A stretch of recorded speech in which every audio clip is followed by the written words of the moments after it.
Good morning, everyone. I'm the Reverend William Levwood, affectionately known as Rev Lev. My pronouns are he and him. I'm the minister here at Accotink Unitarian Universalist Church. As we begin our service, I invite you to silence your phone if you're in person, and whether you're in person or online, to take a deep breath as we center ourselves for worship.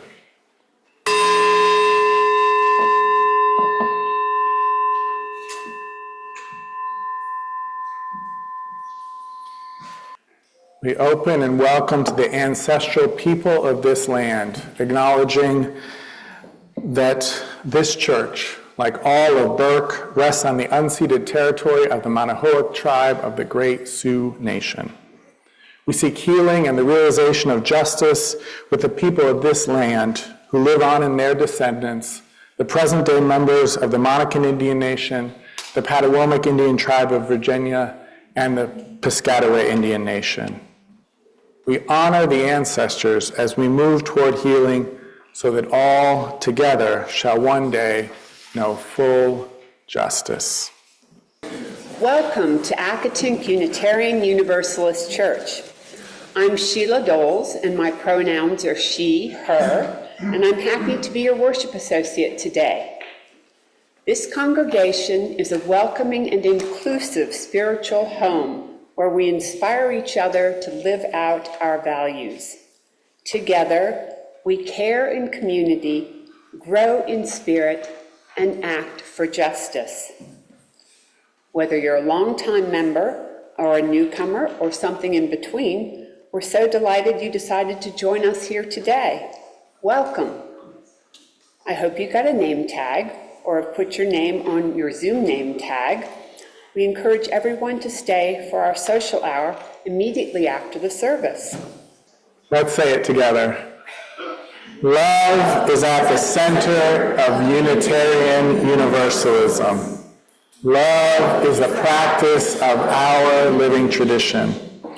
As Unitarian Universalists, we covenant to help everyone flourish with dignity by building accessible and inclusive communities, honor the web of life by protecting Earth and all beings from exploitation, be beloved community by dismantling racism and all systemic oppression, cultivate generosity by sharing our faith, presence, and resources, celebrate diversity by embracing our differences with love and respect, transform the world with love by growing together spiritually and ethically.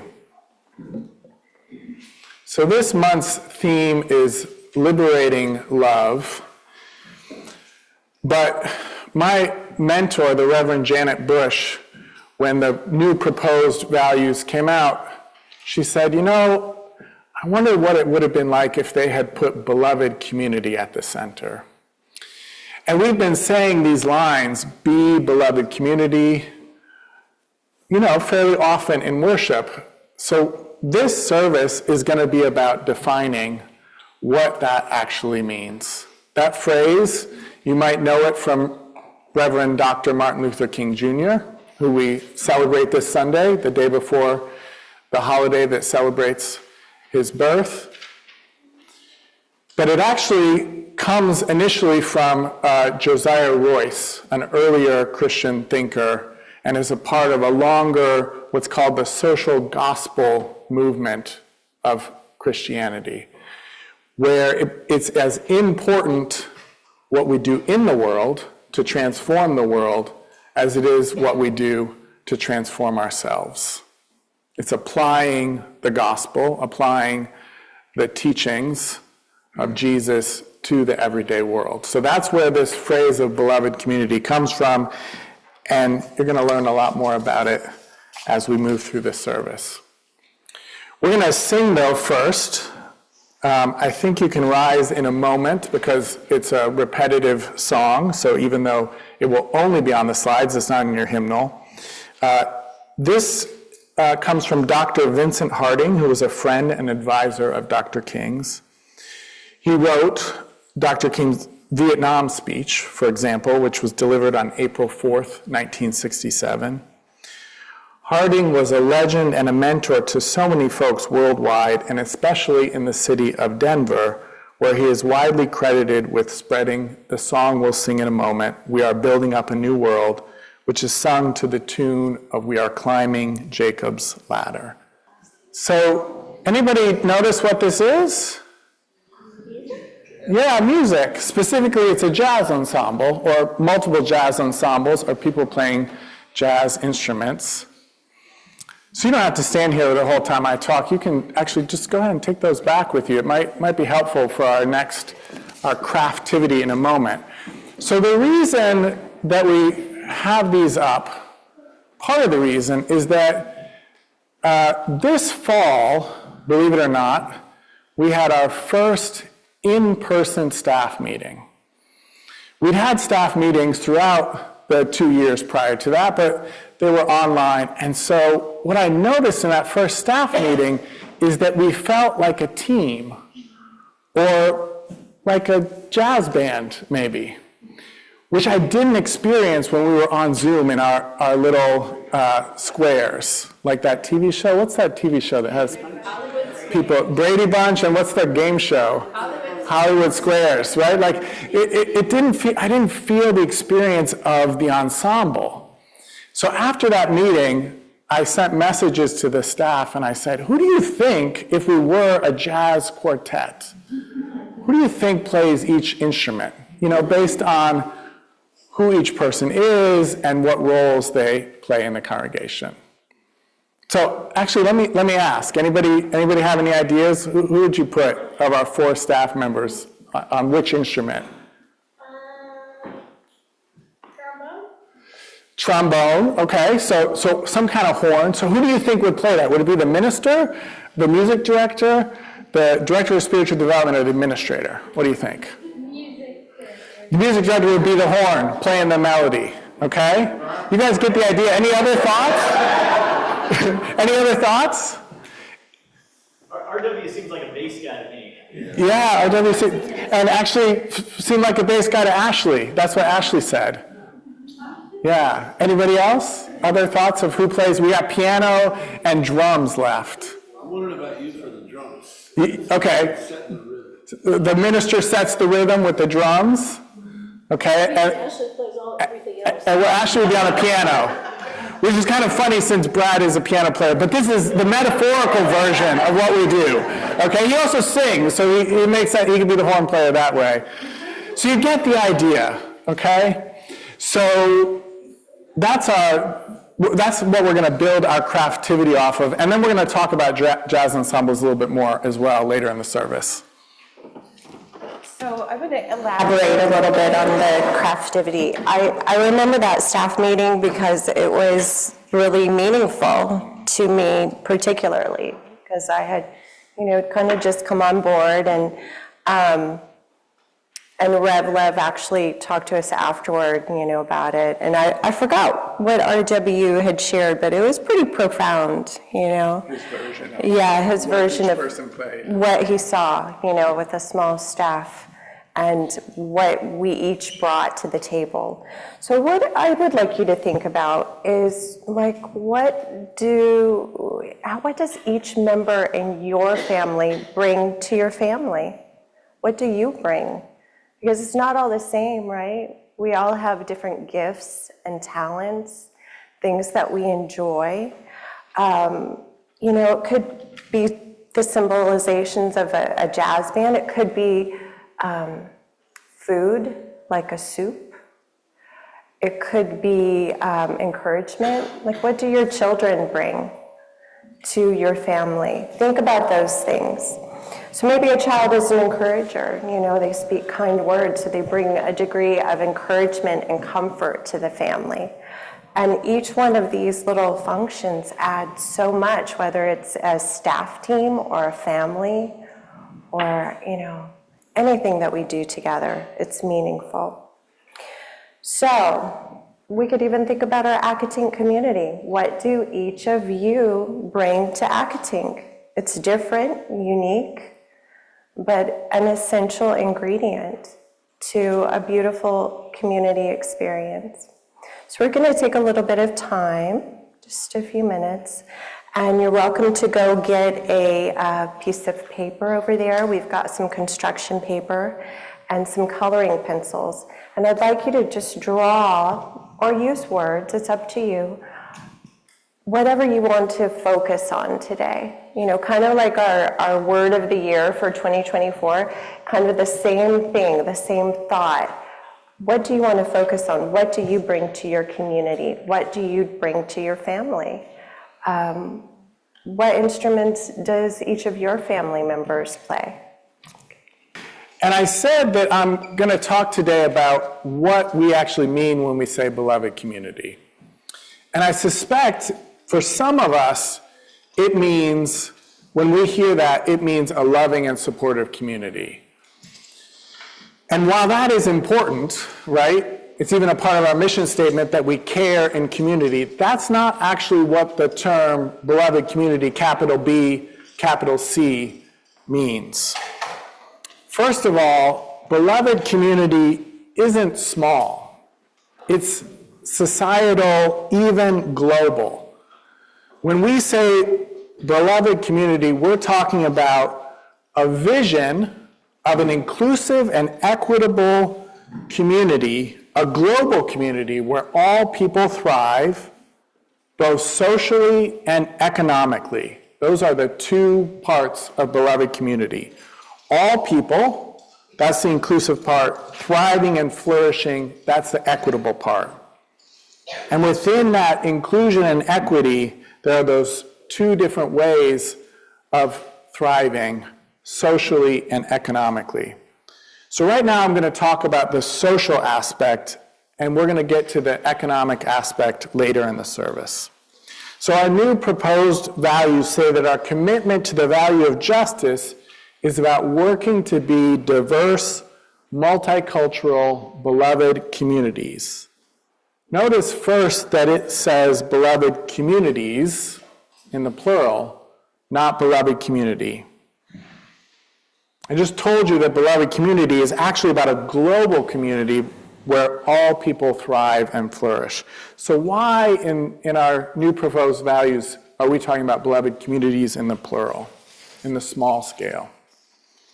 So I think it's because we are covenanting to be a model, to be that beloved community here, to learn how to be that beloved community in this community first, and then take that out into the world as we work for the larger beloved community societally and globally. And in my experience, when we think about being diverse, multicultural, beloved community, being socially inclusive, we believe that it's going to be easy. Actually, much easier than it actually is. And I think that's because, in some ways, we don't have much practice being truly inclusive and equitable, truly diverse and multicultural. We live in a society that is still very segregated and still very dominated by certain ways of being, by the groups and the identities that have the most power in the society. And too often, multiculturalism is confused with people of many different experiences assimilating to one mainstream, assimilating to the ways of a dominant group. So we say, you're welcome to the party if you're black, but we say without saying, usually, as long as you act white.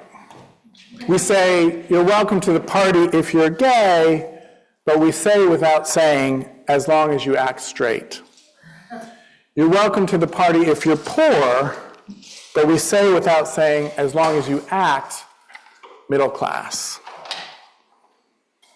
So practicing pluralism and multiculturalism That's the social aspect of beloved community.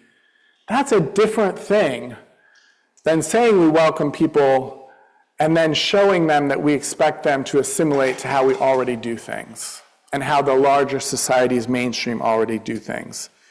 UU theologian and ethicist Sharon Welch shares that some advocates of multiculturalism and some social theorists assume that solidarity is and must be based on similarity, where solidarity is thought of as the ability to see more and more traditional differences, differences of tribe, religion, race, customs, and so forth, as unimportant when compared to our similarities. Often that's described as our common humanity. But anthropology, she tells us, shows us a more complex picture. When we actually look at cultures around the world, we see that social cohesion can arise from the recognition and organization of diversity. That there is actually more room for substantial heterogeneity within cultural groups. That there's room for a lot of difference, actually. This kind of solidarity is known as I did practice saying this word, I swear. Contiguity-based solidarity. Contiguity-based solidarity. And Welch suggests that communities based on contiguity can have the energy and creativity of jazz. Community, identity, and structure can be improvisational, just as it is in jazz music. It can be a fitting response to the needs of the moment and the strength and resources of this people at this place and at this time. The magic of jazz is what each player brings to the song. That's why in jazz music, it's so often the player, not the composer, that is celebrated.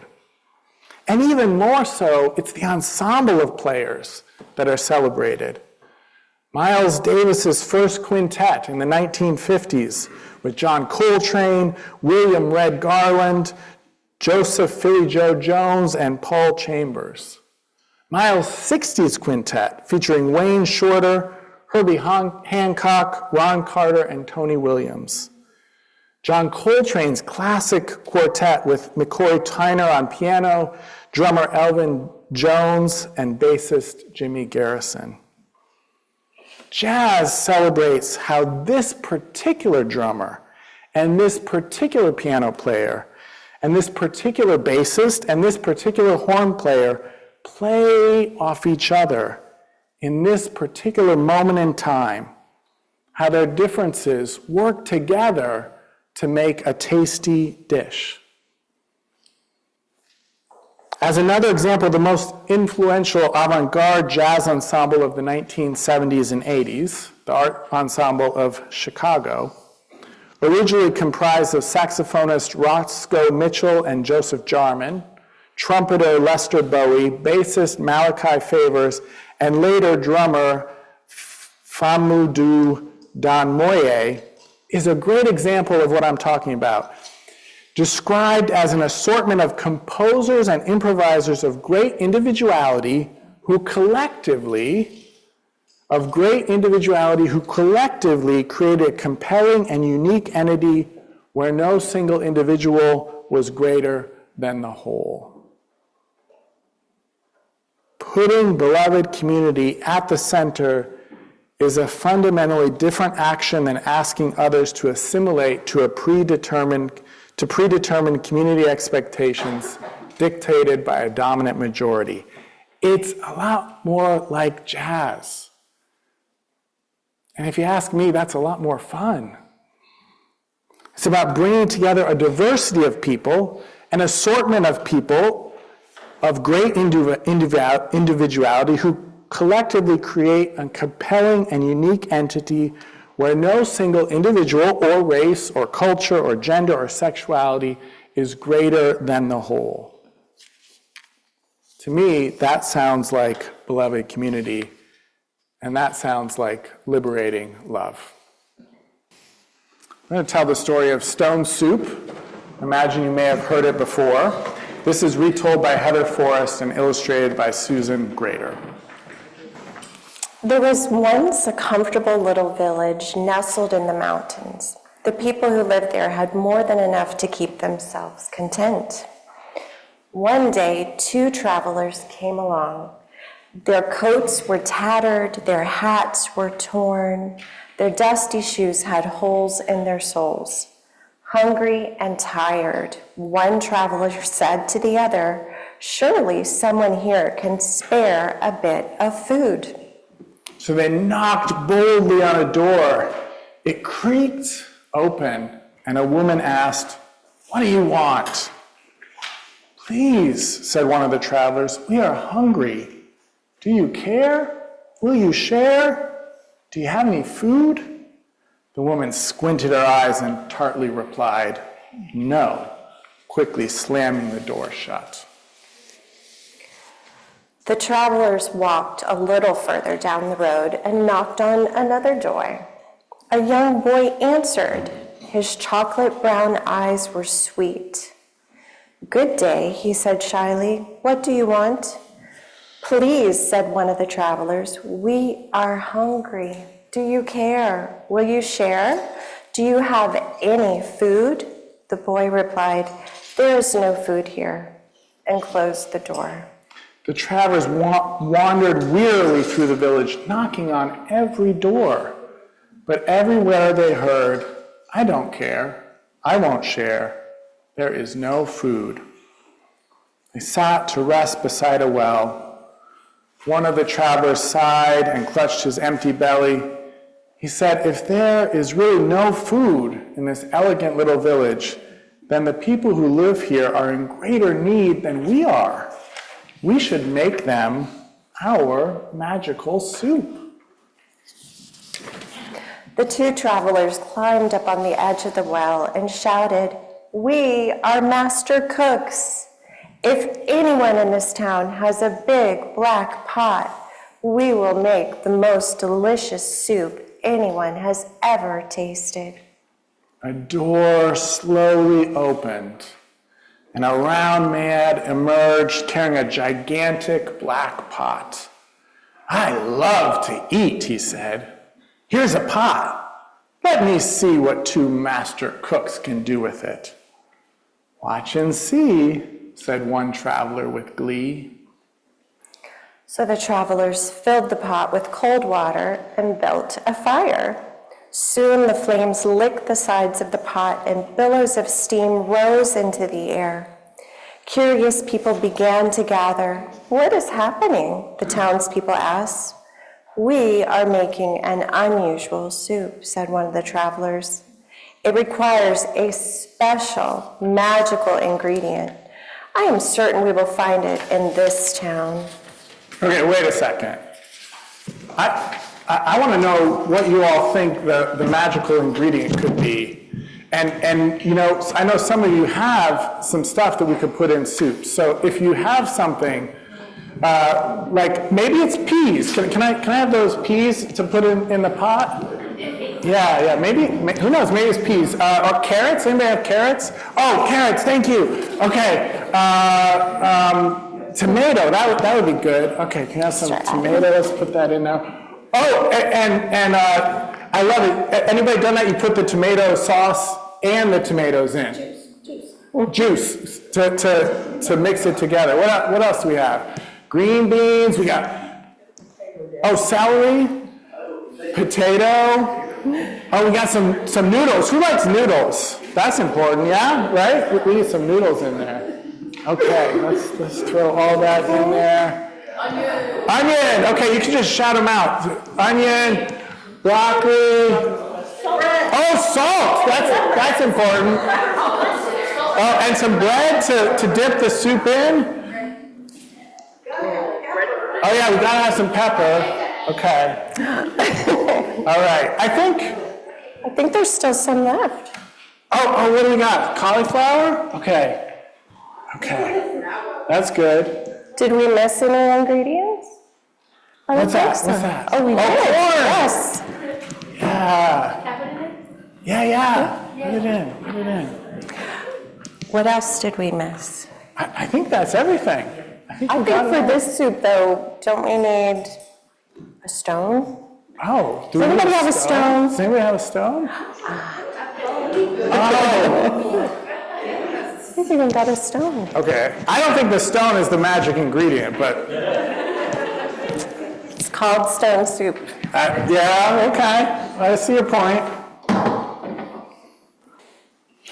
Okay, back to the story. Starting with 9, correct? All the eyes in the crowd watched as one of the travelers reached down and picked up an ordinary stone. He tossed it into the pot with a splash. "We're making stone soup," the traveler said. "It will be nutritious, delicious, incredible, and edible. But it would taste better," he paused, "if we only had a carrot." After a moment's hesitation, a child offered a carrot. Then one by one, the people of the town offered different ingredients for the soup: carrots, potatoes, green beans, corn, egg noodles, celery, parsley, turnips. After each offering was shared, the travelers would shout, "Wonderful, bring what you've got, put it in the pot, we're making stone soup." It would still taste better if we just had a few more ingredients. After everyone had gone home to find something to put in the pot, the huge pot was full and simmering. A wonderful smell drifted through the air. The smell was so tempting, people brought out bowls, spoons, chairs, and tables. They placed hearty loaves of bread, chunks of cheese, and bowls of fruit on the tablecloths. Everyone came to taste the soup and marveled at the flavor. "It's amazing," said one woman.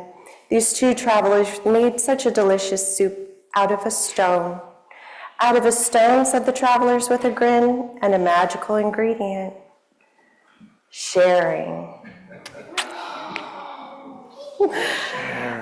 As the travelers left the town, they said, "If anyone ever wants to make this soup again, just remember the recipe. Bring what you've got. Put it in the pot. Every bit counts, from the largest to the least. Together we can celebrate a stone soup feast." We actually have the recipe for stone soup up here, and I will be happy to give it out. So, thank you. So if you have an order of service, it says that I'm going to give a reflection. And I am going to say a few words reflectively at the beginning and at the end. But most of what I'm going to share, and Sheila is going to share as well, is going to come from, is an excerpt or a series of excerpts from Matthew Desmond's book, Poverty by America. So as the story of stone soup teaches us, the secret ingredient for stone soup and for a beloved community is what? Sharing. Bring what you've got, put it in the pot. Every bit counts, from the largest to the least. Together we can celebrate a stone soup feast. So as explained by the King Center, the memorial institution founded by Coretta Scott King to further the goals of the Reverend Dr. Martin Luther King Jr., Dr. King's beloved community is a global vision in which all people can share in the wealth of the earth. In the beloved community, poverty, hunger, and homelessness will not be tolerated because international standards of human decency will not allow it. Racism and all forms of discrimination, bigotry, and prejudice will be replaced by an all-inclusive spirit of sisterhood and brotherhood. Poverty robs human beings of the ability, the opportunity to flourish with their full dignity. This is true in a variety of ways. Matthew Desmond, as I mentioned, the author of the book Poverty by America, writes, "Poverty is a relentless piling on of problems." Poverty is pain. Physical pain. It is in the backaches of home health aides and certified nursing assistants who bend their bodies to hoist the old and sick out of beds and off toilets. It is in the feet and knees of cashiers made to stand while taking our orders and ringing up our items. It is in the skin rashes and migraines of maids who clean our office buildings, homes, and hotel rooms with ammonia and triclosan. On top of pain, poverty is instability. Over the past 20 years, rents have soared while incomes have fallen for renters. That's the period when I started renting as a young adult until now. Over the past 20 years, rents have soared, more than doubled in fact, while incomes have fallen for renters. Yet the federal government provides housing assistance to only 1 in 4 families who qualify for it. Most renting families below the poverty line now spend at least half of their income on housing, with 1 in 4 spending more than 70% on rent and utility costs alone. These combined factors have transformed the United States into a nation where eviction is commonplace among low-income renters. Churn, that instability, has become the status quo. Poverty is the constant fear that it will get even worse. 1/3 of Americans live without much economic security, working as bus drivers, farmers, teachers, cashiers, cooks, nurses, security guards, social workers. As a lived reality, Desmond writes, there is plenty of poverty above the poverty line, and plenty far, far below it. According to the latest national data, 1 in 18 people in the United States lives in deep poverty, a subterranean level of scarcity.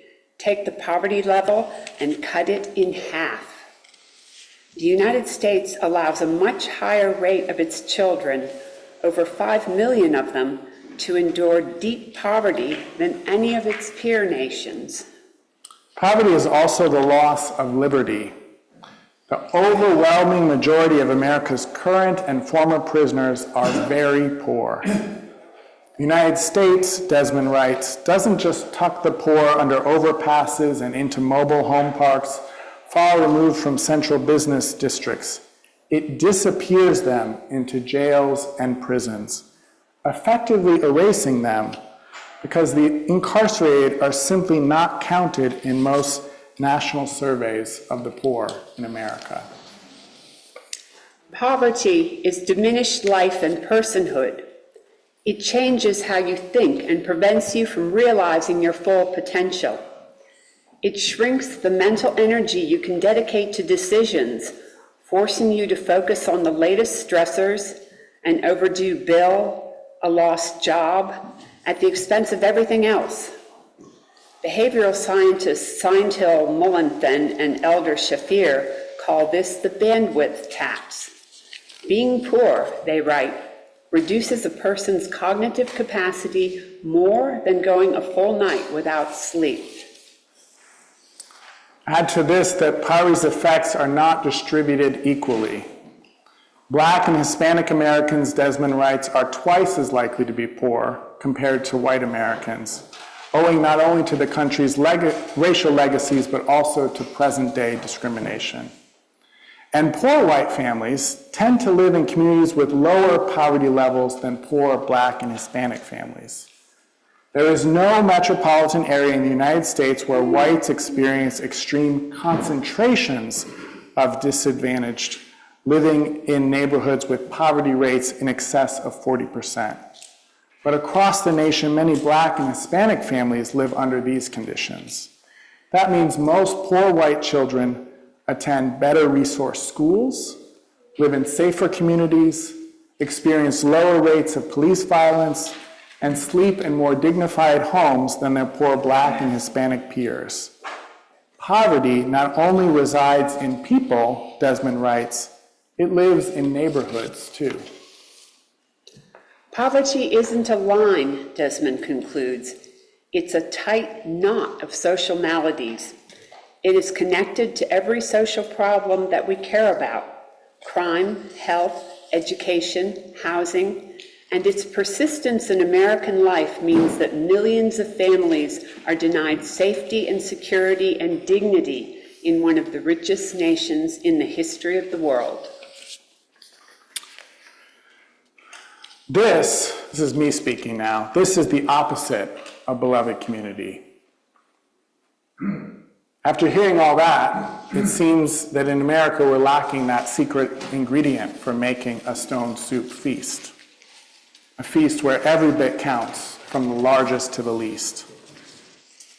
Towards the end of his tragically short life, the Reverend Dr. Martin Luther King Jr. had turned his focus to the abolition of poverty. Some of you know what the Marshall Program was. It was a program where the United States contributed millions of dollars to rebuild Germany after World War II.